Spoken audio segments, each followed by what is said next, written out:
অসম আন্দোলনটো এটা ভুৱা আন্দোলন আছিলে। আচৰিত কথা। মই সাহসৰে লিখিছোঁ যে অসম আন্দোলনটো কমপ্লিটলি আপোনাৰ ভুৱা আন্দোলন। এই আন্দোলনটোৰ কোনো একো বাজ বিচাৰ নকৰিলে মানুহ আপোনাৰ হাজাৰ হাজাৰ মানুহ নামি পৰিলে আৰু অসম আন্দোলনৰ মৃত্যু আনিলে। অসম আন্দোলন কেৱল নেতা বনোৱাৰ ফেক্টৰী আছিলে। অসম আন্দোলনৰ যেতিয়া আপোনাৰ পৰিণতিটো শেষ পৰিণতিটো আপোনাৰ ভাল নাছিলে, মানে যিকোনো উপায়েৰে এখন চুক্তি কৰিব লাগে, আন্দোলনটো শেষ কৰিবলৈ এই অৱস্থা এটা হৈছিলে। এই আন্দোলনৰ পৰা কেইজনমান ৰাজনৈতিক নেতাৰ জন্ম হোৱাৰ বাহিৰে কোনো ধৰণৰ অসমৰ একো লাভ হোৱা নাই। বড়ো অবড়োৰ সংঘাত, মুছলমান হিন্দুৰ সংঘাত, আচলতে ইয়াৰ পিতৃ হৈছে অসম আন্দোলন। আচলতে কৰ্মী হিচাপে চিনাকি দিবৰ কাৰণে কেতিয়াবা ক'ৰবাত আমি নিজকে লাজ পাওঁ, কাৰণ অসম আন্দোলনে গোটেই অসমৰ সম্প্ৰীতিটো থান বান কৰি দিছিলে। তেতিয়াৰ পৰা এতিয়ালৈকে কিছুমান মানুহে খাই আছে, খায়ে থাকিব,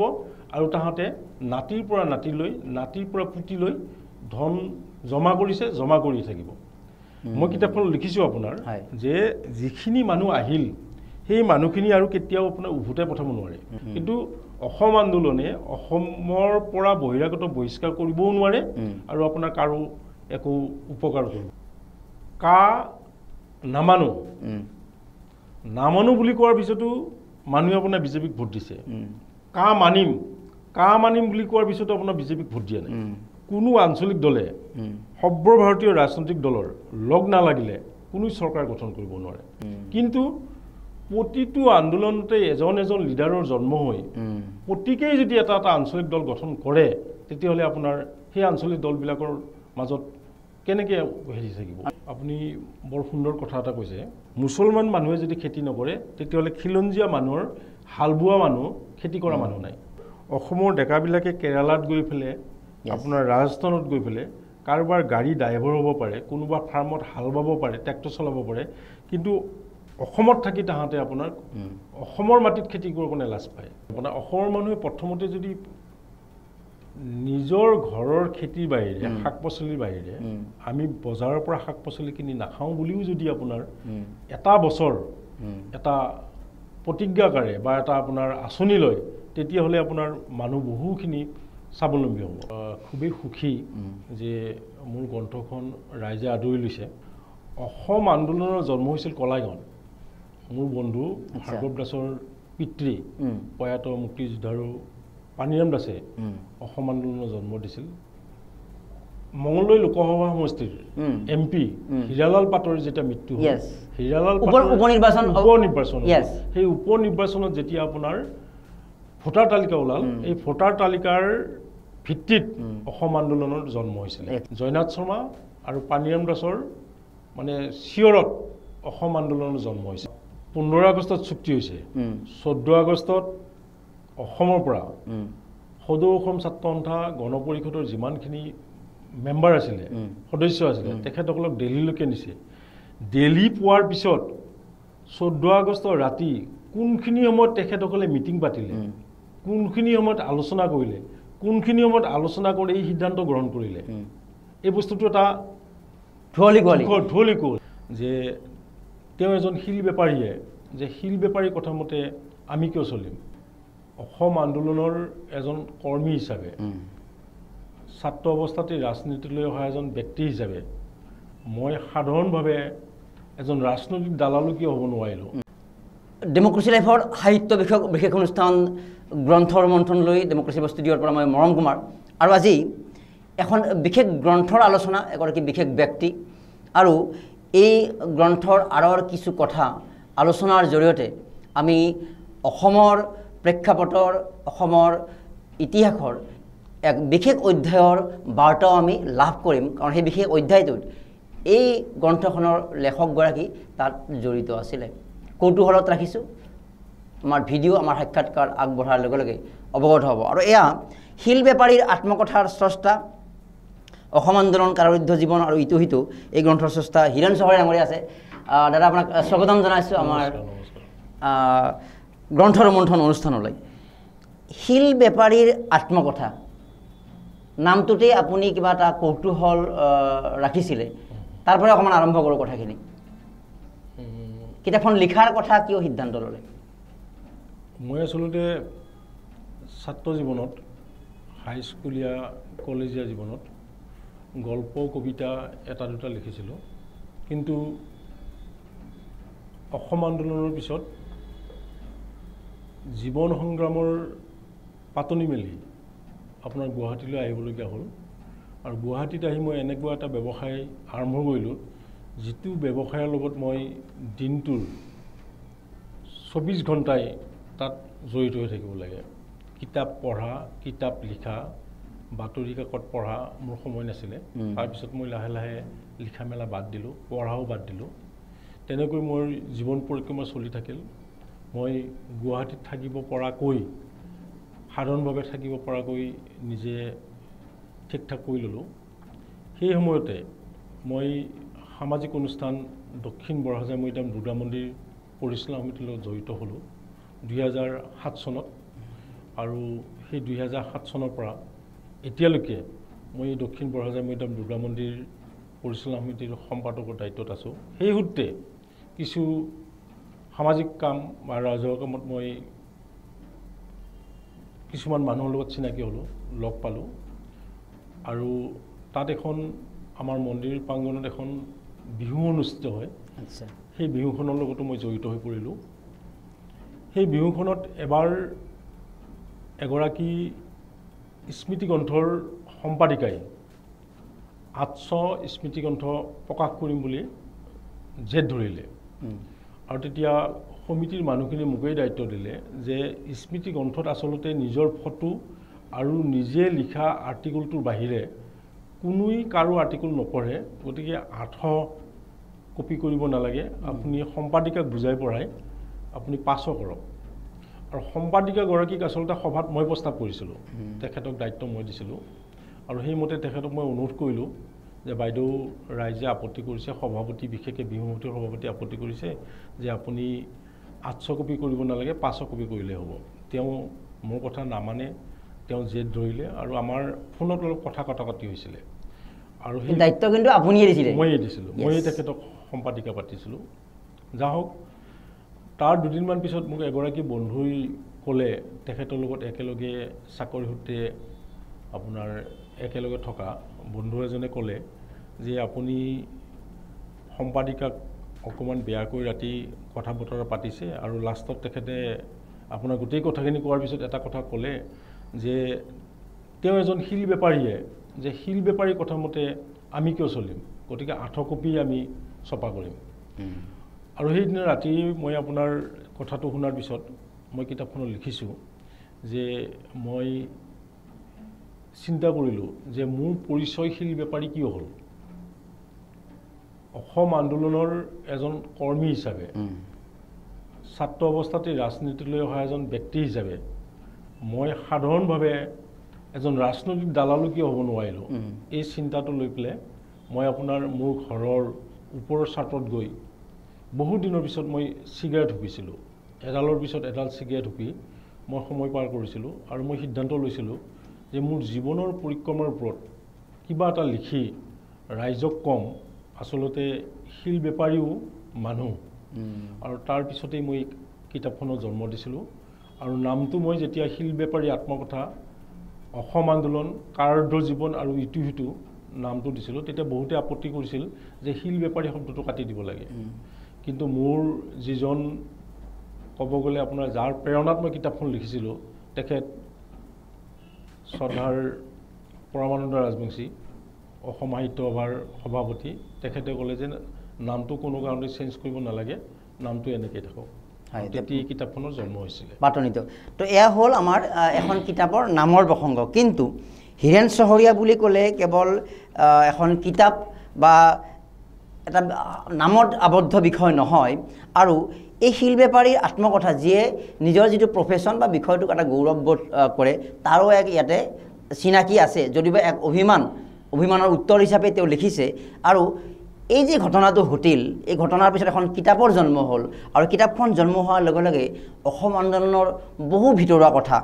কাৰাৰুদ্ধ জীৱন আৰু ইটো সিটো, এই কথাটো বুজি পাইছে যে হীৰেণ চহৰীয়া ডাঙৰীয়া যিহেতু ছাত্ৰ সন্থাৰ তেওঁ নেতা আছিলে, কলাইগড় নিশ্চিতভাৱে মই কলাইগড় আঞ্চলিকৰ আছিলে, তো সেই সূত্ৰে তেওঁ কাৰাবাসো খাটিব লগা হৈছিলে। আৰু অসম আন্দোলন জাতিৰ স্বাৰ্থত কৰা এক আন্দোলন। এতিয়া আমি নামৰ পৰা আঁতৰি আহি কি প্ৰসংগত লিখিলে আমি অৱগত হ'লোঁ। অসম আন্দোলনত আপোনাৰ অংশগ্ৰহণৰ যিটো প্ৰৱেশটো কেনেকুৱা আছিলে? মই যেতিয়া টংলা কলেজত পঢ়ি আছোঁ আপোনাৰ, তেতিয়া পিউ আছিলে, PU first year second year. মই পিউ ফাৰ্ষ্ট ইয়াৰত পঢ়ি আছিলোঁ 1979 চনত। তেতিয়া উত্তৰ মঙলদৈ আঞ্চলিক ছাত্ৰ সন্থা অবিভক্ত দৰং জিলা ছাত্ৰ সন্থাৰ এটা সবাতোকৈ ডাঙৰ আঞ্চলিক ছাত্ৰ সন্থা। আচলতে অসমৰ ভিতৰতে উত্তৰ মঙলদৈ আঞ্চলিক ছাত্ৰ সন্থা সৰ্ববৃহৎ আছিলে। আচ্ছা, এতিয়াৰ ওদালগুৰি, হৰিচিঙা, খৈৰাবাৰী, ভেৰগাঁও, টংলা, কলাইগাঁও, ৰাজঘাট এইবিলাক অঞ্চলক লৈ পেলাই আপোনাৰ উত্তৰ মঙলদৈ আঞ্চলিক ছাত্ৰ সন্থা গঠন হৈছিলে। এই উত্তৰ মঙলদৈ আঞ্চলিক ছাত্ৰ সন্থাৰ সম্পাদক মোৰ বন্ধু ভাৰ্গৱ কুমাৰ দাস। কিতাপখনত তেখেতৰ লিখা আছে, জ্যেষ্ঠ সাংবাদিক ভাৰ্গৱ কুমাৰ দাস, বিশিষ্ট মুক্তিযুঁজাৰু আৰু প্ৰয়াত শ্ৰদ্ধাৰ পানীৰাম দাসৰ তেওঁ কনিষ্ঠ পুত্ৰ। ভাৰ্গৱ দাসে টংলা কলেজত গৈ পেলাই মোক লগ ধৰিলে আৰু ক'লে যে অসম আন্দোলনৰ কাৰ্যসূচীবিলাক টংলা কলেজত যিহেতু পালন কৰা নহয়, গতিকে আপুনি আমাক অলপ সহায় কৰি দিব লাগে। সেই সময়ত টংলা কলেজৰ সম্পাদক আছিলে SFI অনিল ডেকা। অনিল ডেকা মানুহজন খুবেই ভাল আছিলে, কিন্তু তেওঁ অসম আন্দোলন সমৰ্থন কৰা নাছিলে বা কাৰ্যসূচী পালনত তেওঁ গুৰুত্ব দিয়া নাছিলে। আৰু তেতিয়াতেই মই ভাৰ্গৱ দাসক লগ পালোঁ। ভাৰ্গৱ দাসক লগ পোৱা সূত্ৰে মই আপোনাৰ লাহে লাহে উত্তৰ মঙলদৈ আঞ্চলিক ছাত্ৰ সন্থাৰ মাজত সোমাই পৰিলোঁ। কিন্তু তাৰো আগতে উত্তৰ মঙলদৈ আঞ্চলিক ছাত্ৰ সন্থাৰ নাম যেতিয়া কলাইগাঁও আঞ্চলিক ছাত্ৰ সন্থা আছিল, তেতিয়া মই 1976তেই কলাইগাঁও আঞ্চলিক ছাত্ৰ সন্থাৰ তৰ্ক বিভাগৰ সম্পাদক হৈছিলোঁ। আচ্ছা, 1976 9ত পঢ়ি আছোঁ মই আপোনাৰ। 9ত থাকোঁতেই আপুনি আঞ্চলিক ছাত্ৰ সন্থাত আহি গৈছিলে। হয়, তো এয়া হ'ল আপোনাৰ অসম আন্দোলনত ছাত্ৰ সন্থাৰ জৰিয়তে প্ৰৱেশ। ইতিমধ্যে এটা কথাত আপুনি ক'লে যে মই ৰাজনৈতিক দালাল কিয় নহ'লোঁ, অৰ্থাৎ আপুনি এইটো প্ৰকাশ বুজাইছে যে মইনো ৰাজনীতিত গৈতো মই ডাঙৰ নেতা হ'ব পাৰিলোঁহেঁতেন। সেই প্ৰশ্নটো যে আমি কৰোঁ, কাৰণ আপোনাৰ প্ৰফুল্ল মহন্ত বা যিহেতু কলাইগাঁও আঞ্চলিক ছাত্ৰ সন্থাৰ প্ৰতি বিশেষ এটা চৰ্চা হৈছিলে, আপুনি যথেষ্ট সততাৰে কাম কৰিছিলে আপোনালোকে, সেইফালৰ পৰা আপোনালোকৰ যথেষ্ট এটা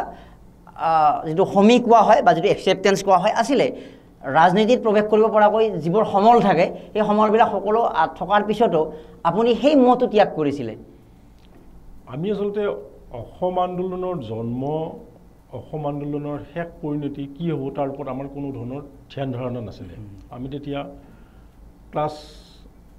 মানে কলেজৰ পিউৰ ছাত্ৰ আছিলোঁ, মই কৈছোঁ আপোনাক। তাৰপিছত লাহে লাহে আমি ডিগ্ৰী পঢ়িলোঁ। গতিকে অসম আন্দোলনৰ যিখিনি মানুহ জড়িত আছিলে, তেখেতসকলৰ নিৰ্দিষ্ট এটা ধ্যান ধাৰণা আছিলে যে অসম আন্দোলনৰ সমাপ্তি কেতিয়া হ'ব বা অসম আন্দোলন সমাপ্তিৰ পিছত কি হ'ব, ইয়াৰ ওপৰত তেখেতসকলৰ ধ্যান ধাৰণা বেছি আছিল আমাতকৈ। মই তেতিয়া লাষ্টৰ ফালে আপোনাৰ 1976 চনৰ পৰা 84 চনৰ পৰা 1985 চনৰ চুক্তিৰ পিছলৈ মই কাৰাগাৰতেই আপোনাৰ আছিলোঁ। কাৰণ কিমান বছৰ? মই মোটামুটি আপোনাৰ হেৰিত NSAত মোৰ এবছৰ কনভিকশ্যন হৈছিলে। NSAত এবছৰ কনভিকশ্যন হোৱাৰ আগতে মই 6 মাহমান আপোনাৰ হাজোতিত আছিলোঁ। হাজোতিত 18 মাহমান মই জেলত থকাৰ পিছত মই যেতিয়া চুক্তিৰ পিছত মই মুক্তি পাইছিলোঁ সম্পূৰ্ণ এবছৰৰ পিছত, তেতিয়া আহি দেখা পাইছিলোঁ যে ওলাই আহি পিছদিনাই দেখা পালোঁ যে আপোনাৰ ৰাজনৈতিক বাতাবৰণ এটা বাহিৰত চলি আছে। গতিকে আমি তেতিয়া কলাইগাঁও সমষ্টিৰ পৰা, কলাইগাঁও এটা বৃহৎ সমষ্টি, কলাইগাঁও সমষ্টিৰ পৰা আমি মহেন্দ্ৰ মোহন ৰায়চৌধুৰীক সমৰ্থন কৰিছিলোঁ আৰু মহেন্দ্ৰ মোহন ৰায়চৌধুৰীয়ে আপোনাৰ MLA হিচাপে তেখেতে তাতে জয়লাভ কৰিছিলে। মহেন্দ্ৰ মোহন ৰায়চৌধুৰীয়ে এটা কথা সভা সমিতিবিলাকত কৈছিলে যে মোক আপোনালোকে কলাইগাঁও সমষ্টিৰ MLA বুলি নাভাবিব, সদায় আপোনালোকে ভাবি ল'ব যে ভাৰ্গৱ দাস আৰু হীৰেন চৌৰীয়া কলাইগাঁও সমষ্টিৰ MLA। আৰু ইয়াৰ পিছত মই তেখেতসকলক যিজনেই MLA উঠিবৰ কাৰণে ইচ্ছা কৰে তেওঁলোককে মই দায়িত্বটো অৰ্পণ কৰিম। এই যে আমাক এটা মানে ঘোষণা কৰাৰ নিচিনাকৈ MLA সহযোগী বনাই দিলে, তাৰপিছত দেখা পালোঁ আপোনাৰ মানুহৰ লানি নিচিঙা হ'ল। তোমালোকৰ যদি কেপাচিটি আছে, মই বুজি পালোঁ। বহু মানুহক আমি 100জন মানুহে যদি আপোনাৰ LP স্কুলৰ চাকৰি বিচাৰি যায়, তাৰপিছত আমি 10জনক দিব পাৰিছোঁ। সেই 10জনে মাতি নি পেলাই আমাক আপোনাৰ হাঁহৰ মাংসৰে এসাঁজ ভাত খোৱালে, বাকী 90জনে গামোচা দিলে আৰু 90জনে বেয়া পালে। গতিকে এই 90 জনৰ বেয়া হোৱাৰ যিটো দৃষ্টান্ত সেই দৃষ্টান্তটো মই দেখা পাই পেলাই মই সিদ্ধান্ত লৈছিলোঁ যে মই কোনোদিন ৰাজনীতিত প্ৰৱেশ নকৰোঁ। আচ্ছা, সেইকাৰণে মই ৰাজনীতিৰ পৰা আঁতৰত থাকিলোঁ আৰু মই কোনো আঞ্চলিক পৰ্যায়ৰ সদস্যও ৰাজনৈতিক দলৰ আজিলৈকে গ্ৰহণ কৰা নাই আৰু গ্ৰহণ নকৰোঁ বুলি মই সিদ্ধান্ত গ্ৰহণ কৰিছোঁ। আচ্ছা, আঞ্চলিক ছাত্ৰ সন্থাৰ আছিলে আৰু সেইখিনি সময়ত ছাত্ৰ সন্থাৰ যদি আন্দোলনৰ প্ৰৱেশ আৰু আন্দোলনৰ গুড়াটো আমি জানো যে জাতিৰ ভৱিষ্যত নিষ্কণ্টক কৰিব লাগে। আপুনি ৰাজনীতিত নাহিলে বা মহেন্দ্ৰ মোহন দাস বা বেলেগ কোনোবা হ'ল আৰু গুৱাহাটী বা দিছপুৰৰ ৰাজপাটত বেলেগ হ'লে পৰৱৰ্তী সময়ছোৱাত যে তেওঁলোকৰ যিটো পথৰ পৰা বিচ্যুত বুলি যিটো কোৱা হয় সেই কথাবোৰ হ'ল, সেই কথাবোৰে আপোনালোকৰ দৰে যিসকলে নিষ্ঠাৰে সেই কামবিলাকত ব্ৰতী হৈ আছিলে কিমান দুখৰ কাৰণ আছিলে যেতিয়া কথাবিলাক কোৱা কথাবিলাক পৰৱৰ্তী সময়ছোৱাত বেলেগ ফাললৈ ধাৱমান হৈছিলে? নিশ্চিতভাৱে আপোনাৰ আমাৰ লগত যিখিনি নিৰ্যাতিত হৈছিলে আমি যিখিনিক জানো, আমি বিশেষকৈ অসমৰ বিভিন্ন কাৰাগাৰত, মই মঙলদৈ জিলা কাৰাগাৰত আছোঁ, তেজপুৰ জিলা কাৰাগাৰত আছোঁ, যোৰহাট জিলা কাৰাগাৰত আছোঁ, গুৱাহাটী জিলা কাৰাগাৰত আছোঁ। তাত আমি বিভিন্ন পৰ্যায়ৰ বিভিন্ন মানুহ আপোনাৰ লগ পাইছোঁ। সেই মানুহবিলাকৰ ছবিবিলাক আমাৰ আপোনাৰ মুখত ভাহি উঠে যে তাহাঁতে আপোনাৰ কিবা এটা বিচাৰিছিলে, তাহাঁতে কিবা এটা বিচাৰে। সেই মানুহবিলাকক আমি সংস্থাপিত কৰিব নোৱাৰিলোঁ। অসম আন্দোলনৰ নিৰ্যাতিতসকলক অসম চৰকাৰৰ পিছত, অসম চৰকাৰ যেতিয়া গঠন হৈছিলে অসম গণ পৰিষদে কোনো ধৰণৰ আপোনাৰ কাম কাজ একো কৰি নিদিলে। তাহাঁতে নিজৰ কাৰণে গোটেইবিলাক কৰিলে, পিৰিৰ পৰা পিৰিলৈকে খাব পৰাকৈ তেওঁলোকে ধন সম্পত্তি গোটাই ল'লে। এতিয়াহে বিজেপি চৰকাৰে যেনেকৈ শ্বহীদ পৰিয়ালক আপোনাৰ 5 লাখকৈ টকা দিছে, সেই কামটো যদি তেতিয়াতে কৰিলে হয়, নিৰ্যাতিতসকলক যদি গণপৰিষদ চৰকাৰে আপোনাৰ অকণমান চালে হয়, তেতিয়াহ'লে নিশ্চয় আজি গণ পৰিষদৰ এই অৱস্থা নহ'লহেঁতেন। গতিকে মনত দুখ লাগে আমাৰ সহকৰ্মীৰ সতীৰ্থৰ ল'ৰা ছোৱালী যেতিয়া মানে গম পাওঁ যে তাহাঁতে এতিয়া আপোনাৰ সাধাৰণভাৱে কোনোবাই ৰিক্সা চলাই ঠেলা চলাই খাই আছে, তেতিয়া আমাৰ দুখ লাগে যে আমি তাহাঁতৰ কাৰণে একো কৰিব নোৱাৰিলোঁ। বা কোনোবা সতীৰ্থৰ বেমাৰ হ'লে আমি খবৰ ল'ব গৈ যেতিয়া গম পাওঁ যে তেওঁলোকৰ ঘৰৰ অৱস্থা খুবেই বেয়া, তেতিয়া আমাৰ দুখ লাগে।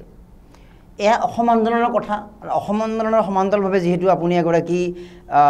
মানুহ আৰু মানুহ এগৰাকীৰ চৌপাশৰ কেতিয়াবা সংগ্ৰাম থাকে, কেতিয়াবা সহজ পথ থাকে। আপোনাৰ কিতাপৰ আৰম্ভণিৰ সময়ছোৱা পঢ়ি থাকোঁতে আমি যিখিনি বুজিছিলোঁ সেই কথাটো এই কথাটো বুজাইছিল আৰ্থিকভাৱে আপোনালোকৰ পৰিয়ালটো যথেষ্ট এটা ছাপোৰ্ট থকা বুলি, দুৰ্বল আছিলে। হয়তো আপোনাৰ ভাতৃক চাহ বাগানত চাকৰি দিয়া হৈছিলে তেনেকুৱা, আৰু আপোনালোকে ইয়াত লিখা অনুসৰি এখন গৰু গাড়ীত ধান বিক্ৰী কৰিবলৈ মঙলদৈ টাউনলৈকে আহিছিলে। তো সেই সংগ্ৰামৰ পথটো কওকচোন, কাৰণ আজিতো আপুনি এগৰাকী সমাজৰ সফল ব্যক্তি, আৰু আজি আমি উত্তৰ পূৰ্বৰ ভিতৰতে অন্যতম শ্ৰেষ্ঠ অনুষ্ঠান বুলি ক'ব লাগিব লালমাটি, যি দক্ষিণ বৰজাই মৈদাম দুৰ্গা মন্দিৰৰ আপুনি সফলভাৱে নেতৃত্ব দিছে এগৰাকী লেখক হিচাপে, বা এই অঞ্চলত আপুনি এটা ৱেল একচেপ্টেড ব্যক্তি, বা গুৱাহাটীত আহি যদিও বা দালান বা যি প্ৰক্ৰিয়াৰ কথা কোৱা হয় সেই ধৰণৰ প্ৰক্ৰিয়াত নগৈ নিজা ব্যৱসায়েৰে আপুনি এটা অৱস্থা এটা সৃষ্টি কৰিছে। কিন্তু আৰম্ভণিৰ পৰ্যায়ত ইমান সুখকৰ নাছিল। সেই সময়ত কোনটো পৰ্যায়ত ধৈৰ্য ধৰিছিল আৰু তেনেকুৱা অৱস্থাত থাকিও আপোনালোকে সমাজৰ কথা, ছাত্ৰ সন্থাৰ কথা ভাবিছিল? আচলতে মই একেবাৰে দুখীয়া পৰিয়ালৰ পৰা ওলাই আহিছোঁ। আপোনাৰ মোৰ দাদা জিতেন চহৰীয়া ছাত্ৰ অৱস্থাৰ পৰাই ছাত্ৰ ৰাজনীতিৰ লগত জড়িত আছিল। মোৰ আগতে কলাইগাঁও আঞ্চলিক ছাত্ৰ সন্থাৰ সম্পাদকৰ দায়িত্ব তেখেতে বহন কৰিছিল, আৰু তেখেতৰ বাকপটুতাত ৰাইজে ভাবিছিল যে এদিন এজন ভাল ৰাজনৈতিক নেতা তেখেত হ'ব। তেতিয়া দিনৰ দুৰ্গাপ্ৰসাদ খাৰঘৰীয়া আপোনাৰ চাহ মজদুৰ সংঘৰ তেওঁ সভাপতি আছিলে, সদৌ অসম চাহ মজদুৰ সংঘৰ, লক্ষীকান্ত শইকীয়া তেওঁ কলাইগাঁও সমষ্টিৰ MLA আছিলে। এইবিলাক মানুহে দাদাক খুব ভাল পাইছিলে আৰু বিচাৰিছিলে যে কোনো কাৰণতে ই চাকৰি কৰিব নালাগে, ই আমাৰ লগত থাকক, ৰাজনীতিত যোগদান কৰক। কিন্তু মই দাদাক বাধ্য কৰাইছিলোঁ যে ঘৰত যেতিয়া চাউলকেইটা নোহোৱা হয়, ঘৰত যেতিয়া তেল নোহোৱা হয়, তেতিয়া সেই আই চকুৰ ফালে চাই মই দাদাক বাধ্য কৰাইছিলোঁ যে তই ৰাজনীতি কৰিব নালাগে, ছাত্ৰ সন্থাও কৰিব নালাগে, তই এটা কিবা সৰু সুৰা চাকৰি বিচাৰি ল। আৰু দাদাৰ চাকৰিটোৰ ক্ষেত্ৰত ময়ে গোটেইখিনি কৰিছিলোঁ। দুৰ্গাপ্ৰসাদ খাৰঘৰীয়ালৈকে মই দাদাই এখন চিঠি লিখি দিছিলোঁ, মই লিখিছোঁ তাতে, আৰু তেখেতক মই হাতে ভৰি ধৰি কৈছিলোঁ যে মোক যিকোনো উপায়েৰে আপুনি জীয়াই থকাৰ প্ৰেৰণা এটা দিয়ক, মই পঢ়িম আৰু দাদাক এটা চাকৰি দিয়ক। আৰু মোৰ কথা মতেই তেখেতে দাদাক বাগানত চাকৰি এটা দিছিলে। কেতিয়াবা এসাঁজ খাই কেতিয়াবা দুখাজ খাই আমি জীৱন নিৰ্বাহ কৰিছিলোঁ আৰু সেইখিনিকে মূলধন হিচাপে লৈ আমি আপোনাৰ চলি আছিলোঁ অসম আন্দোলন শেষ হ'ল শেষ হোৱাৰ পিছত আওপকীয়াকৈ মই আলফাৰ লগতো জড়িত হৈ পৰিছিলোঁ কাৰণ আলফাৰ যিটো অভাৰগ্ৰাউণ্ড সংগঠন আছিলে জাতীয় উন্নয়ন পৰিষদ এই জাতীয় উন্নয়ন পৰিষদৰ মঙলদৈ জিলা সমিতিৰ অবিভক্ত দৰং জিলা সমিতিৰ মই আপোনাৰ সম্পাদকৰ দায়িত্ব বহন কৰিছিলোঁ আৰু মোৰ বন্ধু ভাৰ্গৱ দাস আছিলে সভাপতি গতিকে আমি আলফাৰ লগত জড়িত নহয় বুলি পুলিচক বা আৰ্মিক আমি বুজাব পৰা নাছিলোঁ কিন্তু মই মোৰ সতীৰ্থ ভাৰ্গৱ দাস আৰু আলফা জন্মলগ্নত যি 7জন ব্যক্তিয়ে সহযোগ কৰিছিলে একেলগে লংকেশ্বৰ বৈশ্য আমি 3-4জনে লগ লাগি একেলগে ৰাজহুৱা সভাত ক'ব পাৰিছোঁ যে আলফাৰ নামত যদি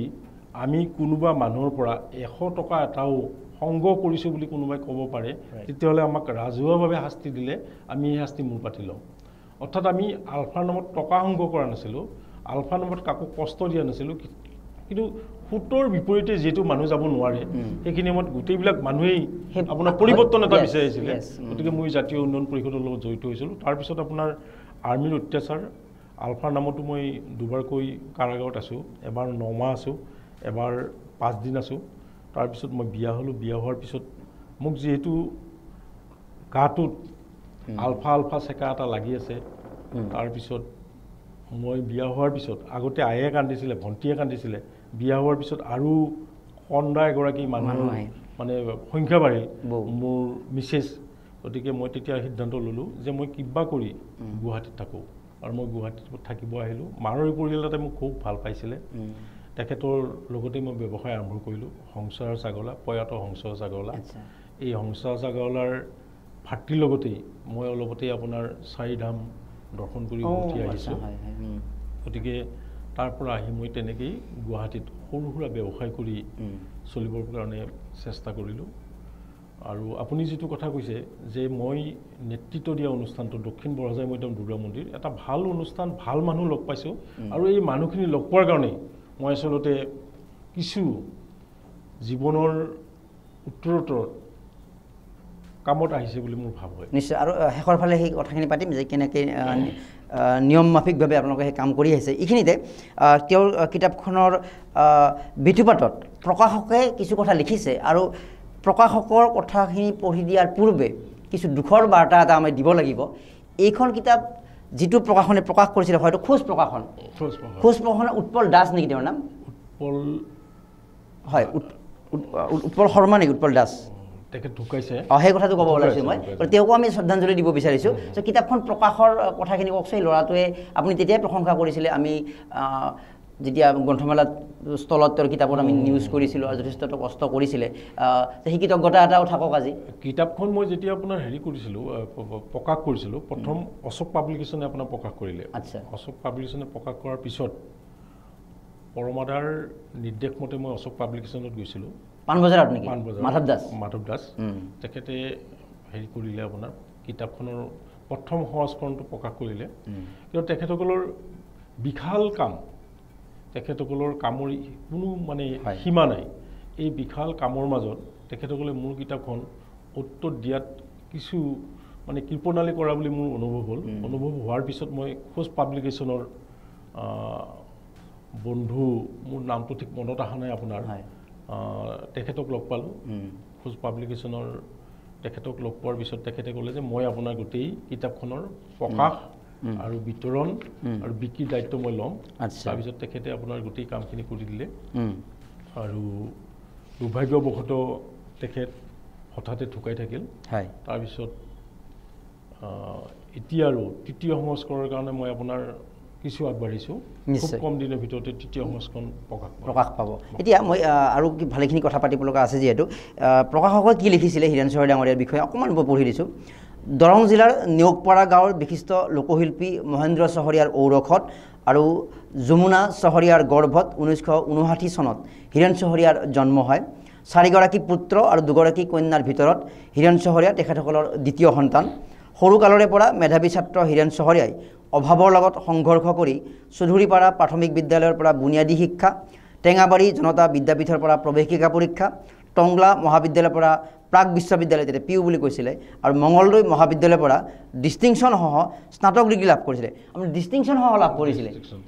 ইমান অভাৱ ইমান ছাত্ৰৰ সংগঠনৰ লগতো আছে অসম আন্দোলন তাৰ মাজত আমি পঢ়া শুনাটো আগবঢ়াই নিবলৈ সক্ষম হৈছিলে মই আপোনাৰ পঢ়া শুনাখিনিও লগে লগে কৰি গৈছিলোঁ আৰু মই যদি জেলত আছিলোঁ তেতিয়া মই যথেষ্ট সময় পাইছিলোঁ আৰু সেই সময়ত মোৰ আজি কেইটামান দিন আগতে আপোনাৰ ঢুকাইছে মানে এই পৰীক্ষাত উত্তীৰ্ণ হোৱাৰ আগতে আমি কাৰাগাৰত গৈছিলোঁ নেকি আচ্ছা কাৰাগাৰত আছোঁ তাতেও মই আপোনাৰ প্ৰেমেশ্বৰ শৰ্মাৰ নিচিনা কেইটামান দিন আগতে জ্যেষ্ঠ সতীৰ্থ তেখেত এডভোকেট আছিলে কেইটামান দিন আগতে ঢুকাইছে এই প্ৰেমেশ্বৰ শৰ্মাৰ নিচিনা মানুহৰ মই সংস্পৰ্শ পাইছিলোঁ তেখেতে মোক টিউশ্যন মাষ্টৰ নিচিনাকৈ পঢ়াইছিলে কাৰাগাৰত আচ্ছা কেনেকৈ পঢ়িব লাগে কেনেকৈ পঢ়িলে আপোনাৰ মুখস্থ থাকে বানান কেনেকৈ লিখিবলৈ তেখেতে মোক শিকাইছিলে কিন্তু কাৰাগাৰটো এটা ট্ৰমাৰ বিষয় হয় যে ক'ত আছোঁ মই মানুহে কি ভাবিছে সেই পৰিৱেশত তাত ভিতৰৰ পৰিৱেশত আপুনি ছাত্ৰজনক আৱিষ্কাৰ কৰিব পাৰিছিলে আপোনাৰ মানুহৰ এইটো ভুল ধাৰণা আছে যে কাৰাগাৰ মানে এটা অদ্ভুত কিবা এটুকুৰা ঠাই আচলতে নহয় কাৰাগাৰ বহুত সুন্দৰ ঠাই আৰু যিখিনি আপোনাৰ ৰাষ্ট্ৰীয় নিৰাপত্তা আইনত NSA ৰাষ্ট্ৰীয় নিৰাপত্তা আইনত যিবিলাকক এৰেষ্ট কৰে তেখেতসকলৰ কাৰণে সুকীয়া কাৰাগাৰ এখন থাকে আচলতে কাৰাগাৰৰ ভিতৰত তিনিখন কাৰাগাৰ আছে এখন জেনেৰেল কাৰাগাৰ এখন মহিলাসকলৰ কাৰণে আৰু এখন আপোনাৰ ৰাষ্ট্ৰীয় নিৰাপত্তা আইন বা ৰাষ্ট্ৰদ্ৰোহী যিবিলাক থাকে তেওঁলোকৰ কাৰণে এখন কাৰাগাৰ থাকে আৰু এই NSA ৰাষ্ট্ৰদ্ৰোহী ৰাষ্ট্ৰীয় নিৰাপত্তা আইনত যিবিলাক আটক হয় তেওঁলোকক আপোনাৰ পঢ়া মেলা খোৱা লোৱা সম্পূৰ্ণ সুকীয়াকৈ ৰাখে বছৰেকত তেওঁলোকক দুযোৰ কাপোৰ দিয়ে মেনুৱেল মতে আপোনাৰ কাপোৰ পায় তাৰপিছত খোৱা লোৱাটো তেখেতলোকৰ সুব্যৱস্থা থাকে গতিকে পঢ়া ক্ষেত্ৰত আপুনি তাতে খুবেই ভাল সুবিধা আছে তাতে পৰিৱেশ এটা পাইছিলে 1979 চনত আৰম্ভ হোৱা অসম আন্দোলনৰ সময়ত কলাইগাঁও আঞ্চলিক ছাত্ৰ সন্থা ইতিমধ্যে কথা পাতিছোঁ মঙ্গলদৈ জিলা ছাত্ৰ সন্থাৰ নেতৃত্ব বহন কৰিছিল চহৰীয়াদেৱে পৰৱৰ্তী কালত অসম আন্দোলনৰ বিভিন্ন কাৰ্যসূচী ৰূপায়ণ কৰিবলৈ যাওঁতে দুবাৰকৈ কুখ্যাত ৰাষ্ট্ৰীয় নিৰাপত্তা আইনত আটক হৈ দ্বিতীয়বাৰ সুদীৰ্ঘ এটা বছৰ কাৰাবাস পৰিবহণ কৰা হৈছিলে আন্দোলনৰ পৰিসমাপ্তিৰ পিছত অগপ চৰকাৰ গঠনত সক্ৰিয় ভূমিকা গ্ৰহণ কৰি ৰাজনৈতিক লাভালাভ কিংবা চৰকাৰী চাকৰি নিবিচাৰি ব্যৱসায় সূত্ৰে গুৱাহাটীলৈ আহি গুৱাহাটীৰ নৰবামৰ বাসিন্দা হয় ইতিমধ্যে কথাটো আমি আলোচনা কৰিছোঁ এতিয়া এই কিতাপখন লিখাটো এটা যিটো চেলেঞ্জ আছিল কাৰোবাক উত্তৰ দিব লগা আছিলে তো কিতাপখন লিখাৰ পৰৱৰ্তী পৰিৱেশটো কি হৈছিল আমি বাস্তৱত দেখিছোঁ তেওঁলোকৰ ৰিয়েকশ্যন বা এই কিতাপখনে আপুনি যিটো মনৰ লিখিছিলে তেওঁলোকক কিমান দূৰ সেই কথাবিলাক বুজাবলৈ সক্ষম হ'ল মই ঠিক তাহাঁতক আপোনাৰ চেলেঞ্জ কৰিবলৈ লিখা নাছিলে চেলেঞ্জ কৰিবলৈ লিখা নাছিলোঁ বা ব্যক্তিগতভাৱে মই সোধা নাই যে মোৰ কিতাপখন আপুনি পঢ়িছেনে নাই আপোনালোকে পঢ়িছেনে নাই কিন্তু মই মোৰ মানুহজনক ৰাইজৰ ওচৰত দেখুৱাই দিলোঁ যে মই যদিও শিল বেপাৰী যে মোৰ এটা অতীত আছে খলা বমাৰ অতীত গতিকে মই ভাবোঁ তেখেতসকলৰ কোনোবাই যদি কিতাপখন পঢ়িছে নিশ্চয় মোৰ অতীতটো বিচাৰি পাইছে আৰু সেই অতীতৰ মানুহজনৰ লগত এতিয়াৰ মানুহজন যদি মিলাই চাইছে তেতিয়া ক'ৰবাত মিল দেখিছে এই অনুভৱটো মোৰ নিশ্চয় আৰু কিতাপখনত আপুনি আৰম্ভণিৰ পৰা আপোনাৰ জীৱন সংগ্ৰামৰ কথা অসম আন্দোলনৰ বহু বাৰ্তা ইয়াত পাব আৰু যিহেতু আপুনি নিজে সক্ৰিয়ভাৱে অসম আন্দোলনত জড়িত আছিলে গোটেই কথাবিলাক লিপিবদ্ধ হৈ আছে তথাপিতো আকৌ এবাৰ যদি ক'ব দিয়া হয় যে এই কিতাপখনৰ যেটা সাৰাংশ এটা যে এই কিতাপখন কিয় পঢ়িব এতিয়াৰ পাঠকে কোনটো বিষয় ইয়াতে পাব বুলি আপুনি এটা অনুভৱ কৰে এখন যদি আমি এখন উচ্চ পৰ্যায়ৰ গ্ৰন্থ বুলি ধৰি লওঁ প্ৰথম কথা হৈছে আপোনাৰ অসম আন্দোলনটো এটা ভুৱা আন্দোলন আছিলে আচৰিত কথা মই সাহসেৰে লিখিছোঁ যে অসম আন্দোলনটো কমপ্লিটলি আপোনাৰ ভুৱা আন্দোলন এই আন্দোলনটোৰ কোনো একো বাজ বিচাৰ নকৰিলে মানুহ আপোনাৰ হাজাৰ হাজাৰ মানুহ নামি পৰিলে আৰু অসম আন্দোলনে আন্দোলনৰ মৃত্যু আনিলে মোৰ ভাষাত মোৰ মানে ধাৰণা মানে আন্দোলন কৰি যে একো ৰিজাল্ট নহয় অসম আন্দোলনে কাৰণ অসম আন্দোলনৰ যেতিয়া আপোনাৰ পৰিণতিটো শেষ পৰিণতিটো আপোনাৰ ভাল নাছিলে মানে যিকোনো উপায়েৰে এখন চুক্তি কৰিব লাগে আন্দোলনটো শেষ কৰিবলৈ এই অৱস্থা এটা হৈছিলে আপুনি চাওক 1949 চনৰ 19 জুলাই ভাৰতীয় সংবিধান মতে আপোনাৰ বিদেশী চিনাক্তকৰণৰ চন আৰু তাৰিখ কিন্তু আমাৰ অসম আন্দোলনে কি কৰিলে আপোনাৰ আমাৰ হেতু পিছুৱাই লৈ গ'ল 1971 চন কৰিলে 24 মাৰ্চ আৰু তাতোকৈ ডাঙৰ কথা আপোনাৰ যে এই আন্দোলনৰ পৰা কেইজনমান ৰাজনৈতিক নেতাৰ জন্ম হোৱাৰ বাহিৰে কোনো ধৰণৰ অসমৰ একো লাভ হোৱা নাই আৰু অসমখনৰ আজি যিটো অৱস্থা আজি বিভিন্ন সংগঠনৰ জন্ম হৈছে কেৱল অসম আন্দোলনৰ কাৰণে বড়ো অবড়োৰ সংঘাত মুছলমান হিন্দুৰ সংঘাত আচলতে ইয়াৰ পিতৃ হৈছে অসম আন্দোলন আজি মই অসম আন্দোলনৰ এজন কৰ্মী আছিলোঁ মোক আচলতে নেতা বুলি নহয় মই নেতা হ'ব পৰা নাছিলোঁ মই কৰ্মী আছিলোঁ আচলতে কৰ্মী হিচাপে চিনাকি দিবৰ কাৰণে কেতিয়াবা ক'ৰবাত আমি নিজকে লাজ পাওঁ কাৰণ অসম আন্দোলনে গোটেই অসমৰ সম্প্ৰীতিটো থান-বান কৰি দিছিলে আচ্ছা আৰু সেইটোকে মূলধন হিচাপে লৈ অসম আন্দোলনৰ এই বস্তুখিনিকে মূলধন লৈ তেতিয়াৰ পৰা এতিয়ালৈকে কিছুমান মানুহে খাই আছে খায়ে থাকিব আৰু তাহাঁতে নাতিৰ পৰা নাতিলৈ নাতিৰ পৰা পুতিলৈ ধন জমা কৰিছে জমা কৰি থাকিব মই কিতাপখন লিখিছোঁ আপোনাৰ যে যিখিনি মানুহ আহিল সেই মানুহখিনি আৰু কেতিয়াও আপোনাৰ উভতাই পঠাব নোৱাৰে যিখিনি মানুহ আহিল সেই মানুহখিনি কেতিয়াও উভতাই পঠাব নোৱাৰে গতিকে সেই মানুহখিনিক চিকিৎসাৰ বাহিৰে বাকী সকলো ৰাজনৈতিক ক্ষমতা তাহাঁতক নিদি চিকিৎসাটো কিন্তু আপোনাৰ দিব লাগিব চিকিৎসাৰ বাহিৰে কোনো ৰাজনৈতিক বা আন সুবিধা নিদি তাহাঁতক কিবা কৰি আপোনাৰ মানৱতাৰ সুবিধাখিনি ৰাখিব লাগে আৰু ৰাখি নতুনকৈ অহাখিনি প্ৰবজনখিনি বন্ধ কৰিব লাগে তেতিয়াই অসম মুক্তি হ'ব কিন্তু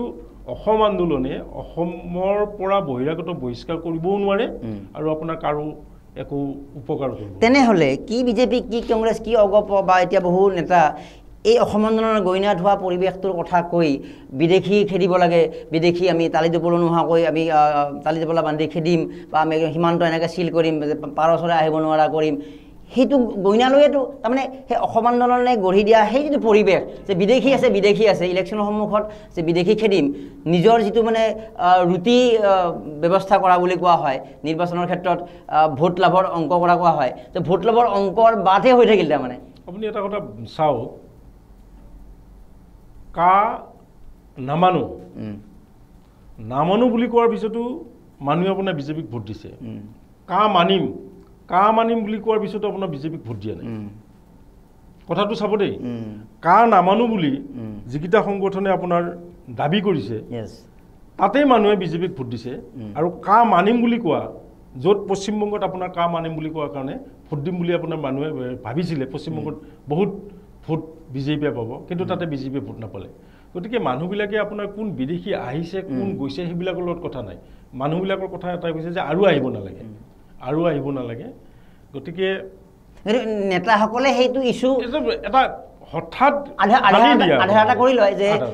এওঁলোক কংগ্ৰেছ বাংলাদেশী ৰক্ষক কংগ্ৰেছে কয় এওঁলোকে গুৰুত্ব দিয়া নাই বা অগপই কয় এই বিষয়টো আৰু তেওঁলোকৰ যেতিয়া সহকাৰী বিদেশ মন্ত্ৰী আহিছিলে ভাৰতবৰ্ষত তেতিয়া সাংবাদিকে সোধা প্ৰশ্নত কৈছিলে যে ভাৰত চৰকাৰৰ পৰা অসমৰ বাংলাদেশী প্ৰত্যৰ্পণ বা বাংলাদেশী থকাৰ বিষয়ত কোনো ধৰণৰ গভৰ্ণমেণ্টৰ পৰ্যায়ত আলোচনাই হোৱা নাই যিটো কথা আপুনিও কোৱা কথাত এটা মিলে আছে যে সেইটো পৰ্যায়ত গৈ লাভে নাই বা চৰকাৰে যোৱাই নাই কথাটো গতিকে সাধাৰণ মানুহক একাংশক যে নিৰ্বাচনৰ সন্মুখত ইছ্যু বেছ কৰি তেওঁলোকে ৰাখিছে অসম আন্দোলন কেৱল নেতা বনোৱাৰ ফেক্টৰী আছিলে আৰু তাৰপিছত যিমান আন্দোলন হৈছে প্ৰত্যেকটো আন্দোলনৰ পৰাই খুব বেছি এজন দুজনকৈ আপোনাৰ নেতা ওলাই আছে আৰু সিহঁতে ৰাজভোগ দখল কৰি আছে ৰাজভোগ খাই আছে এইবাৰ আপুনি দেখা পালে যে কা বলবৎ হোৱাৰ লগে লগে এটা ডাঙৰ আন্দোলন হ'ব বুলি ক'লে মানুহে আশা কৰিছিলে কিন্তু আন্দোলন নামত আপোনাৰ এঘণ্টা অনশনো নহ'ল পাব্লিকে বুজি পালে যে কা আন্দোলন প্ৰতিবাদ কৰি সেই সকলে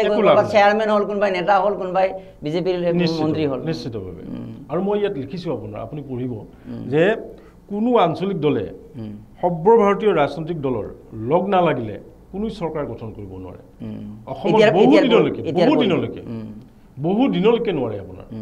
কাৰণ সেই পৰিৱেশটো অসমৰ মানুহে বুজি পালে যে ৰাজনৈতিক নেতাবিলাকে বৰ ভাষণ দিয়ে কেৱল MLA হ'বৰ কাৰণে কেৱল MP হ'বৰ কাৰণে আৰু তাৰপিছত তাহাঁতে পাহৰি যায় আৰু আমি তেনেকুৱা নকৰোঁ অমুকে তেনেকুৱা কৰিছিল সেই কথাটোৱে বাৰে সেই কথাটো হৈ আছে আৰু বাৰে সেই বিশ্বাসঘাতকতা কৰি আহিছে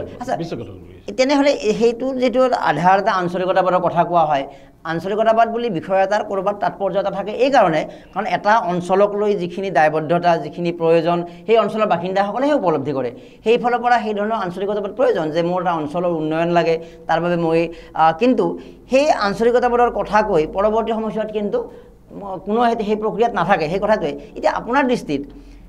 ৰাষ্ট্ৰীয় ৰাজনৈতিক দলৰ লগত জোটবন্ধন নকৰাকৈ চৰকাৰ গঠন বা বিভিন্ন পচিবল নহয় বুলি তথাপিতো সেই অঞ্চলটোৰ আঞ্চলিকতা যিখিনি উন্নয়নৰ বিষয়টো আগবঢ়াই নিয়াৰ কাৰণে ক'ৰবাত আঞ্চলিকতাবাদৰ প্ৰয়োজন আছেনে নাই কাৰণ এতিয়া দেখিছোঁ ভাৰতবৰ্ষৰ বিভিন্ন ৰাজ্যত যদিও বা ৰাষ্ট্ৰীয় ৰাজনৈতিক দলৰ সৈতে মিত্ৰতা নকৰিলে তেওঁলোকে কোনো আগবাঢ়িব নোৱাৰে কিন্তু দেখা পাইছোঁ এইবাৰৰ ভাৰতবৰ্ষৰ চৰকাৰখন গঠন হওঁতেও আঞ্চলিক দল বা বিভিন্ন তেনেকুৱা দলবিলাকে গুৰুত্বপূৰ্ণ ভূমিকা পালন কৰিছে কি আমাৰ তেলেগু দেশম পাৰ্টি হওক তো এই আঞ্চলিকতাবাদৰ গুৰুত্বটো ক'ৰবাত আছেনে নাই বা অসমত যদি এতিয়ালৈকে হোৱা নাই কিবা এনেকুৱা সঁচা আঞ্চলিকতাবাদৰ দলৰ সম্ভাৱনা আছেনে নাই আপোনাৰ সুসংগঠিতভাৱে আচলতে মানে নেতাৰ মাজত কাজিয়া লগাৰ কাৰণে আঞ্চলিক দল বৃদ্ধি পাইছে চবেই নেতা হ'ব বিচাৰে আঞ্চলিক দলৰ প্ৰাসংগিকতা সদায় আছে সদায় থাকিব আঞ্চলিকতাবাদ আপোনাৰ প্ৰতিজন মানুহৰ হৃদয় আছে আজি চন্দ্ৰবাবু নাইডুৱে তেখেতৰ ৰাজ্যৰ কাৰণে যিখিনি ডিমাণ্ড কৰিব পাৰিব আমাৰ অতুল বৰাই সিমানখিনি নোৱাৰে এজিপিৰ সভাপতি অতুল বৰাই নোৱাৰে অতুল বৰাৰ আসনৰ সংখ্যা কম গতিকে সকলো আঞ্চলিক দল যদি একত্ৰিত হৈ কোনোবা ৰাজনৈতিক সৰ্বভাৰতীয় ৰাজনৈতিক দলৰ লগত চৰকাৰ গঠন কৰে তেতিয়াহ'লে নিশ্চয় আপোনাৰ আঞ্চলিক দলে নিজৰ ৰাজ্যখনৰ কাৰণে অসমৰ কাৰণে বহুত কিবা কিবা কৰিব পাৰিব কিন্তু প্ৰতিটো আন্দোলনতে এজন লিডাৰৰ জন্ম হৈ প্ৰতিকেই যদি এটা আঞ্চলিক দল গঠন কৰে তেতিয়াহ'লে আপোনাৰ সেই আঞ্চলিক দলবিলাকৰ মাজত কেনেকৈ হেৰি থাকিব নাথাকিব আৰু ভোট বিভাজন হ'ব তেওঁলোকে নিজৰ কথা বিভিন্ন কথা ক'ব তো নাথাকিলে আঞ্চলিকতাবাদ ৰাষ্ট্ৰীয় দলেই তাৰপিছত আপোনাৰ নিৰ্বাচনত জিকি পেলাই ওলাই গুচি যাব তেনেহ'লে অসমত যিবোৰ দল এতিয়া কিমানটা দল গঠন কৰিলে ইটোৰ পিছত সিটো দল গঠন কৰিলে যদি আপুনি কোৱাৰ দৰে ইয়াত যদি সুযোগ পোৱা নাই ওলাই গৈছে এটা দল কৰিছে সুযোগ পোৱা নাই এটা দল কৰিছে তো তেনেকুৱাকৈ তো এই দলসমূহো এটা মঞ্চত থাকিলে অলপ তেনেকুৱা এটা সম্ভাৱনা থাকিব নেকি নিশ্চিতভাৱে আপোনাৰ এজন ভাল ব্যক্তিৰ হাতত মই আপোনাক কৈছোঁই মানুহে বিশ্বাস কৰিব লগা এটা ব্ৰেণ্ড থাকিব লাগিব এইখিনি সময়ত দেখা পাইছে নেকি অলপ তেনেকুৱা এতিয়াতো ধৰক আপোনাৰ ডাইৰেক্ট ক'ব নোৱাৰিলেও হেৰি ২৬ৰ যিটো নিৰ্বাচন হ'ব তাৰ আগে নিশ্চয় আপোনাৰ এই বিষয়ত চিন্তা চৰ্চা হ'ব আৰু বিশেষকৈ অজিত ভূঞা লুৰিণজ্যোতি গগৈ অখিল গগৈ তেখেতসকলে প্ৰচেষ্টা এটা হাতত লৈছে আৰু এই প্ৰচেষ্টা যদি সফল হয় তেতিয়াহ'লে অসম ৰাজ্যৰ কাৰণে অসমবাসীৰ কাৰণে এটা ভাল বাৰ্তা এটা আহিব এতিয়া আঞ্চলিকতাবাদ বা উন্নয়নৰ মূল চাবিকাঠি হ'ল বিষয়টো হ'ল অৰ্থনৈতিক ব্যৱস্থা আমি যিমানবোৰ দল দেখা পাইছোঁ শেহতীয়াকৈ আমাক এটা দলৰ বিষয়ে যথেষ্ট আকৃষ্ট কৰিছিলে কাৰণ এটা অঞ্চলৰ উন্নতি হ'বলৈ হ'লে তুমি বিজেপি বা আমাৰ বানপানী সমস্যাক ৰাষ্ট্ৰীয়কৰণ কৰিব লাগে এই কেইটামান ইছ্যু লৈ থাকিলে এই বিষয়টোৰ দ্বাৰা এটা অঞ্চলৰ উন্নতি সম্ভৱ নহয় কথাটো এইটো ক'ব খুজিছোঁ অদীপ ফুকন ডাঙৰীয়াৰ এটা সংগ্ৰামী মঞ্চনে তেনেকুৱা এটা দল এটা কৰিছিলে আৰু তেওঁলোকৰ গোটেই থিংক টেংকটোৰ গোটেই প্ৰচেছটো আছিলে ইকনমিক বেছড হিচাপে আগবাঢ়িছিলে পৰৱৰ্তী সময়ত অসম জাতীয় পৰিষদ গঠন কৰিলে আগৰ দলটো পাহৰি গ'ল নিজৰ মানে পথৰ পৰা বিচ্যুত হ'ল এতিয়া এই যিসকলে আঞ্চলিকতাবাদ কৰিব কেৱল এই অভাৰ এখন প্লেছ মিট দি লিলি হোটেলত মিটিং পাতি 4টামান দল লগে আমাক ভোট দিয়া আমি কৰিম এই কথাটো নে এই আঞ্চলিকতাবাদ কৰিবলৈ হ'লে আমাৰ মনত এটা কথা আহে সেই কথাটো হ'ল যে অসমত কিমান চন পৰা মাটি আছে এই কথা আমি সকলোৱে জানো কিমান আমাৰ নিবনুৱা পৰি আছে সেইটোও জানো তেনেহ'লে তেওঁলোকে এটা যদি চিম্বলিকেলি এই চনপৰা মাটিখিনিৰ খেতি কৰা কৰ্ম বা ক'ৰবাত পশুপালন বা এনেকুৱা কিছুমান কামৰ জৰিয়তে যদি এটা দল আগবাঢ়ে কেৱল যদি ইয়াতে লিলি হোটেলত বৈঠক কৰি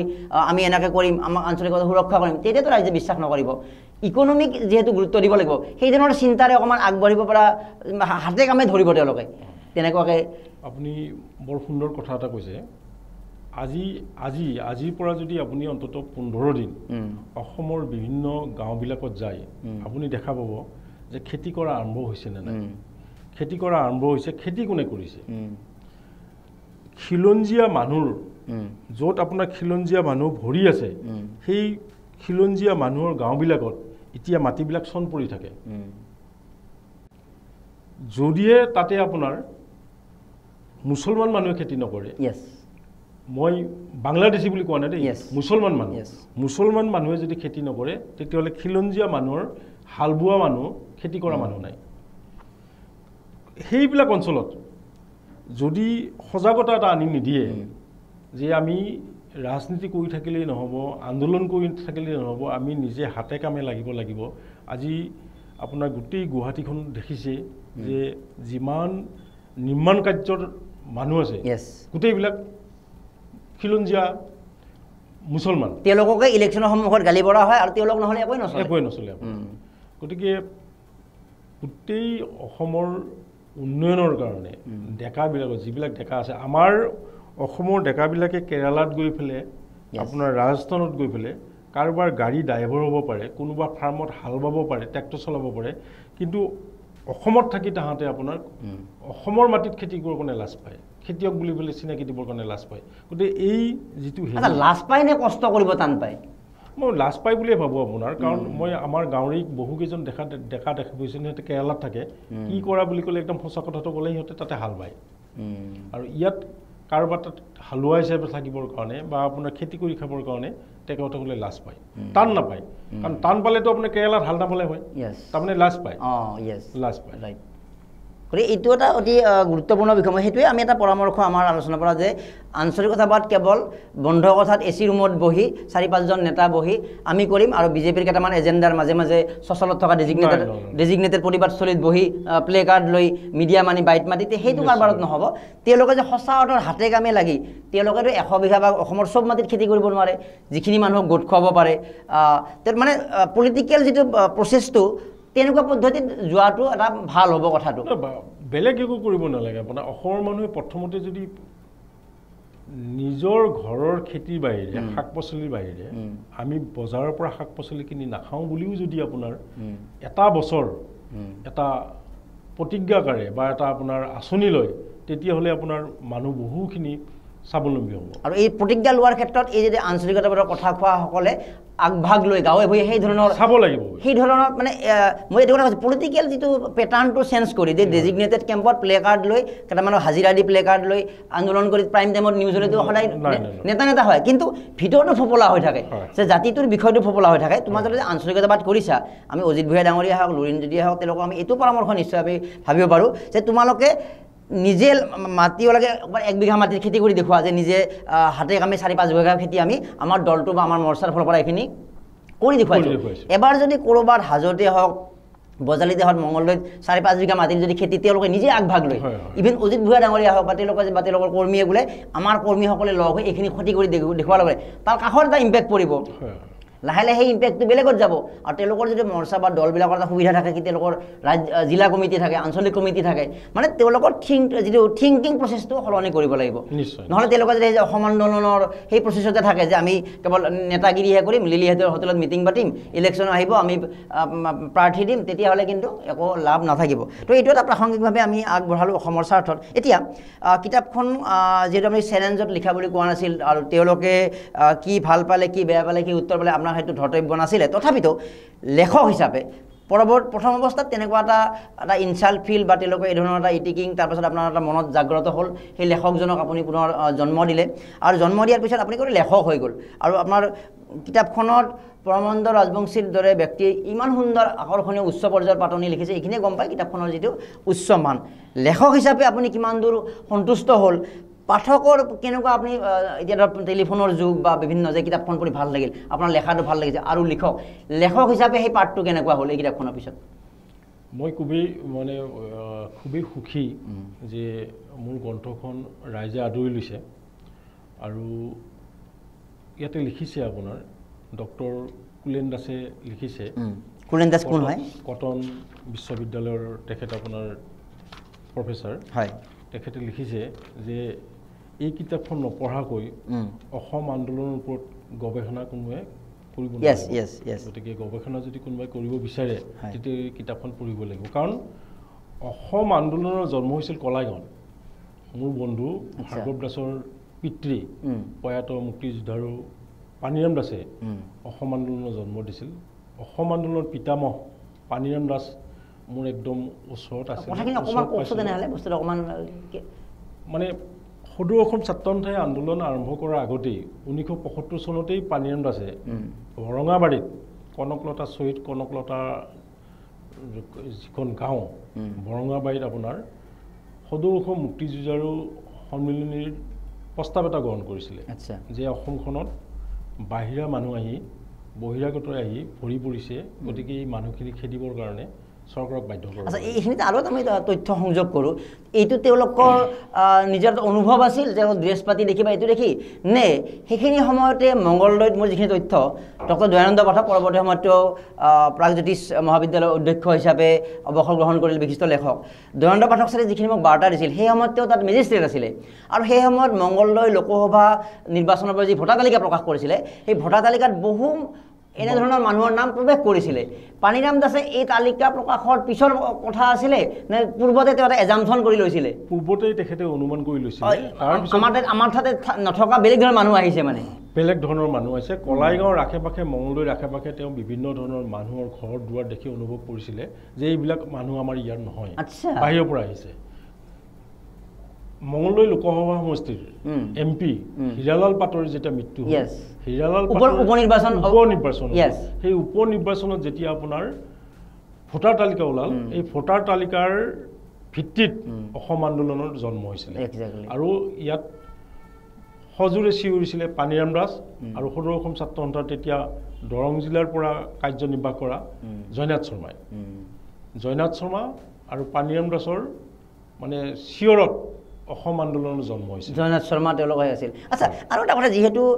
তাত ভোটাৰ তালিকাত নামটো এইটো ভোট নহয় যে নামটো গৈ আপুনি তাত প্ৰৱেশ কৰিছে, বহুত প্ৰচেছৰ যদি নামবিলাক সোমায়, তো তেনেহ'লে সেই ভোটাৰ তালিকা প্ৰস্তুতৰ ক্ষেত্ৰত যিবোৰ বিষয়া আছিলে তেওঁলোকে ক'ৰবাত কাৰোবাৰ ভেটি ভোটা বা এনেকুৱা যদি এতিয়া ইমান মিডিয়াৰো যুগ নাছিল, তেওঁলোকৰ নামবিলাক ইচ্ছাকৃতভাৱে তাত এনেকৈ ভুল হৈছিলে, আপোনাৰ এজামশ্যনটো কি আছে? মানে তেতিয়া দিনত আপোনাৰ কিবা যিয়ে নামটো কৈছে ভৰাই দিছে, কিবা এটা পইচা দিলে আপোনাৰ ভৰাই দিছে বা আপোনাৰ মোৰ নামটো ভৰাই দিব লাগে। ইমান ডাঙৰ এটা যে ইয়াত অঘটন ঘটিব এই বস্তুটো হয়তো কাৰো চকুত পৰা নাছিল, তেওঁলোকক ইমান কিবা ভবা নাছিলে, ক্ৰাইম বা কিবা এটা ইচ্ছাকৃত কথা নাছিলে। কিন্তু পৰৱৰ্তী সময়ছোৱাত তেওঁলোক, কিন্তু বাংলাদেশৰ পৰা মানুহ অহাটোতো হয়। আমি আপোনাৰ হাইস্কুলত পঢ়ি থকা দিনৰ পৰাই দেখিছোঁ যে বাংলাদেশী বুলি আপোনাৰ কাৰোবাক আমাৰ গাঁৱৰ পৰা উঠাই লৈ যায়, এমাহমান জেলত থাকে বা ক'ৰবাত থাকে, আকৌ 3 মাহ মানৰ পিছত আপোনাৰ মানুহজন উভতি আহে।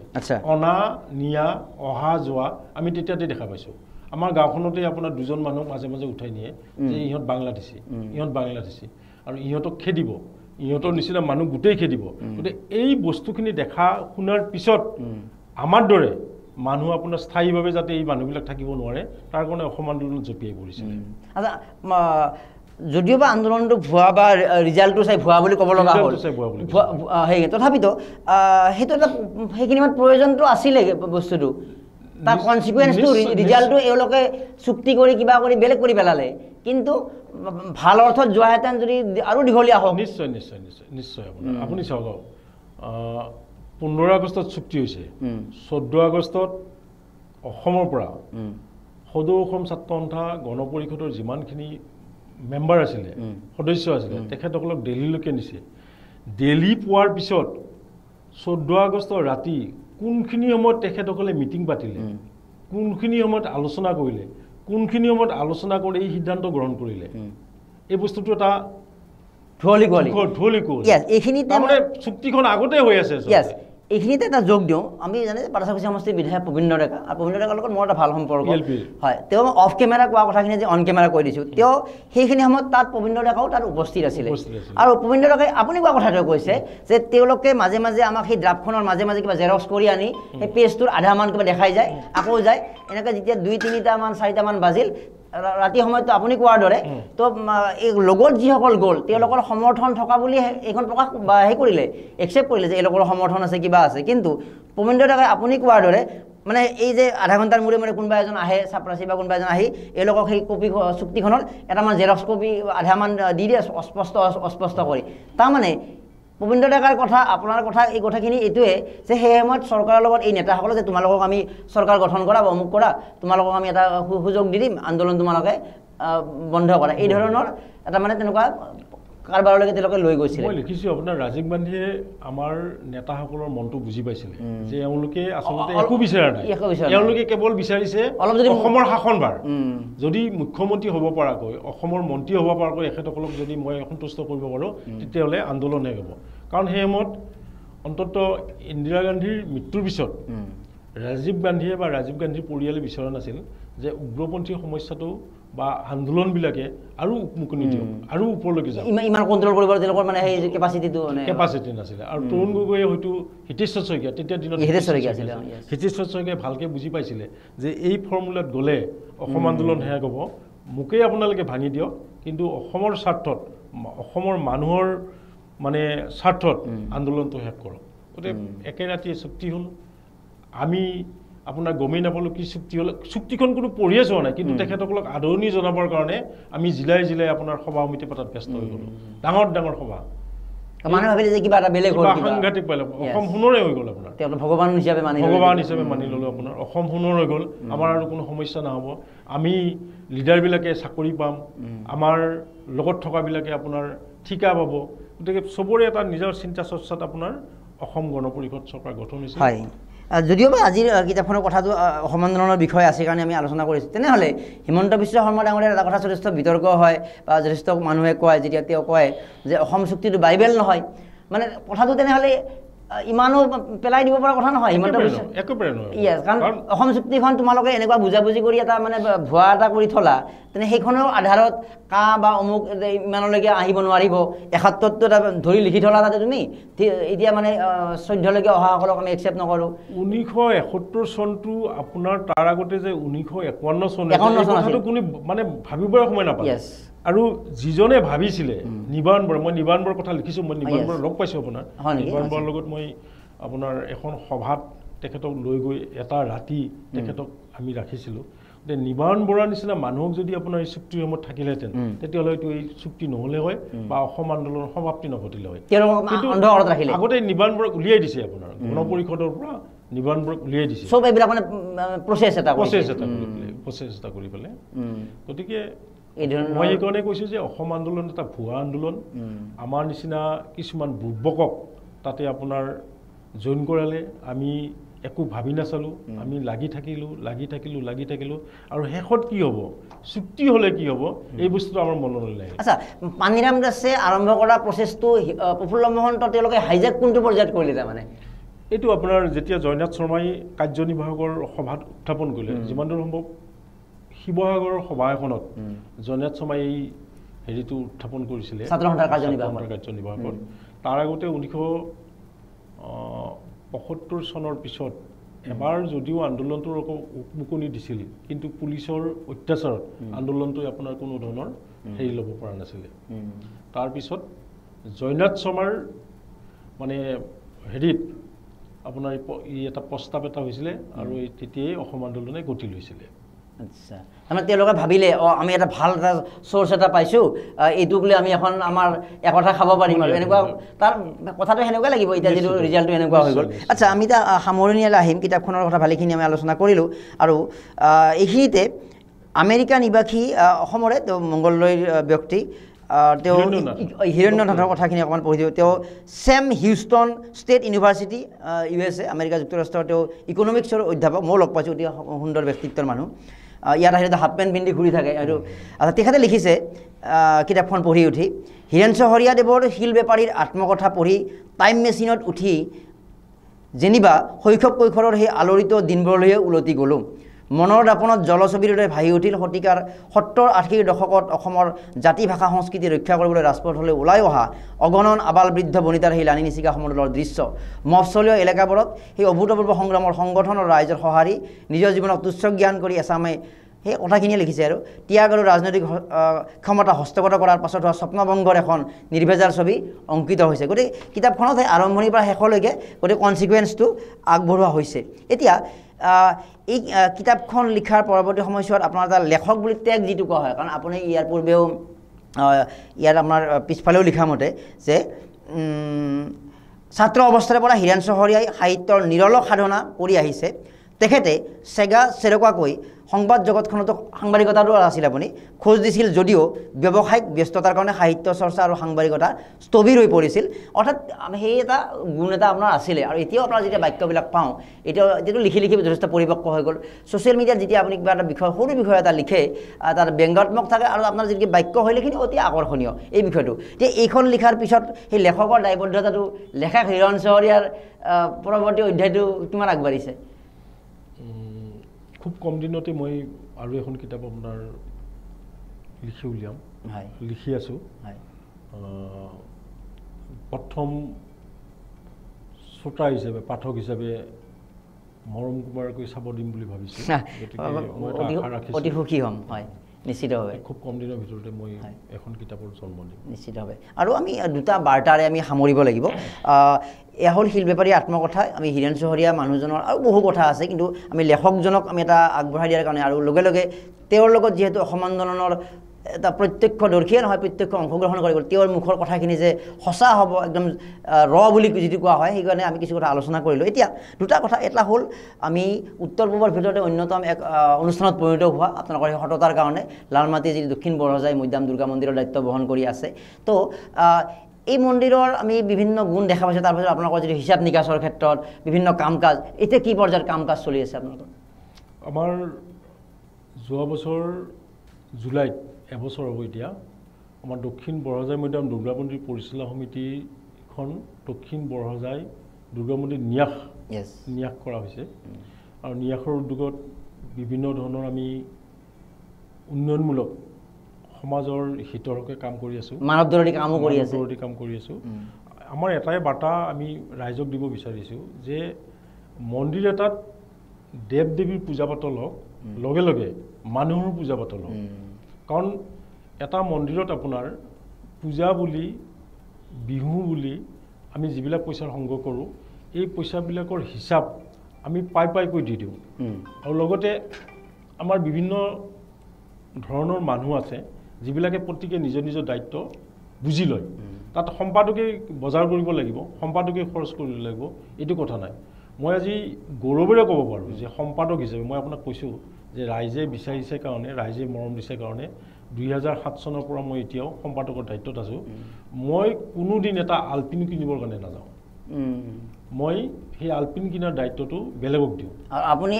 সেই সততাটো ৰাখি, আমি যিমান দূৰ জানো, এখন যেতিয়া বিল এখন আহে তাত 3-4জন মানুহৰ ছিগনেচাৰ কৰে, যাতে তাতে সেই যাতে সেইটো মানে আৰু এতিয়া সেই সততাত থকাৰ কাৰণে বহু মানুহ আগবাঢ়িও আহিছে নিশ্চয়, যে আপোনালোকে কাৰোবাৰ দান বিচাৰিব লগা হোৱা নাই। আপুনি এতিয়া আমি আপোনাৰ যিটো কাম কৰি আছোঁ, আমি কাম কৰি আছোঁ আমাৰ কিশোৰী মোহন দাস পুৰণি মঞ্চৰ সন্মুখত আমি প্ৰেক্ষাগৃহ নিৰ্মাণ কৰিম। তাৰ ওপৰত আমাৰ যাত্ৰী নিবাস হ'ব। আমাৰ এখন ছাদ ঢালোতে, পাইলিং আৰু ছাদ ঢালোতে আমাৰ মোটামুটি 50 লাখ টকা লাগিব। আমাৰ হাতত 20 লাখ টকা আছে, 30 লাখ টকাই আমাৰ হাতত নাই। আৰু এই 30 লাখ টকা আমি প্ৰতিখন ঘৰে ঘৰে গৈ 10,000 5,000কৈ আমি তুলি কৰিব খোজা নাই। মই এটা ৰাইজক আহ্বান জনাইছোঁ, অনুৰোধ কৰিছোঁ যে আমাৰ মাজত যিখিনি মানুহে 6 মাহৰ কাৰণে 1 লাখ টকাকৈ দিব পাৰে, সেই মানুহখিনিয়ে আমাক 1 লাখ টকাকৈ দিয়ক। আমি 6 মাহ বা 7 মাহ 8 মাহৰ ভিতৰত আপোনালোকৰ পইচাখিনি ঘূৰাই দিম, ঋণ নোলোৱাকৈ, সুত নোলোৱাকৈ। ঋণ গতিকে এতিয়ালৈকে আপোনাৰ 10জন মানে আপোনাৰ দিছে, নিজে আপোনাৰ আগবাঢ়ি আহিছে, আৰু 20জনে নিশ্চয় আগবাঢ়ি আহিব। আৰু এটা গুৰুল এটা আছে আমাৰ মাৰ্কেটত যে দক্ষিণ বৰহজাই মৈদাম দুৰ্গা মন্দিৰ ন্যাসে বা পৰিচালনা সমিতিয়ে কাৰোবাৰ দোকানত পইচা দিব থাকিলে নিদিয়াকৈ নাথাকে। দিয়াত দেৰি হ'ব পাৰে, কিন্তু পইচাটো দিব। গতিকে আমি দোকানৰ পৰাও কিবা এটা নিশ্চয় বাকী পাম। তাৰ ওপৰত আশা কৰি আমি 20 লাখ টকাৰে 50 লাখ টকাৰ কামটো কৰিবৰ কাৰণে আগবাঢ়ি আহিছোঁ। আৰু নিশ্চয় আৰু বহু মানুহো আগবাঢ়ি আহিব। শেহতীয়াকৈ আপোনালোকৰ আৰু এটা ভাল পদক্ষেপ, কাৰণ আমি জানো যে এজন ব্যক্তিয়ে, আমাৰ সেইটো ধাৰণা যে কনচেপ্ট যে এজন মানুহে 1 লাখ টকা কাৰোবাক যদি দিব নোৱাৰে, 1 টকাটো দিব পাৰে, বা আমি সকলো মানুহক খুৱাব নোৱাৰোঁ, 10জনকতো পাৰোঁ। ক'ভিডৰ সময়ত আমিও কিছু প্ৰয়োগ কৰিছিলোঁ। আৰু আপোনাৰ পুত্ৰ আমাৰ বিপ্লৱ কাশ্যপৰ এধানি মৰম অলপ হাঁহি, তেওঁৰ যিটো অভিজ্ঞ অনুষ্ঠানৰ জৰিয়তে কাম কৰি আহিছে। লগতে এতিয়া আপোনালোকে যি ন্যাসৰ তৰফৰ পৰা শুক্লা নৱমী, আমি প্ৰতি মাহৰ শুক্লা নৱমী তিথিত আপোনাৰ প্ৰয়োজন থকা সকলৰ মাজত ভোগ, অন্নভোগ আৰু পায়সভোগ বিতৰণ কৰোঁ।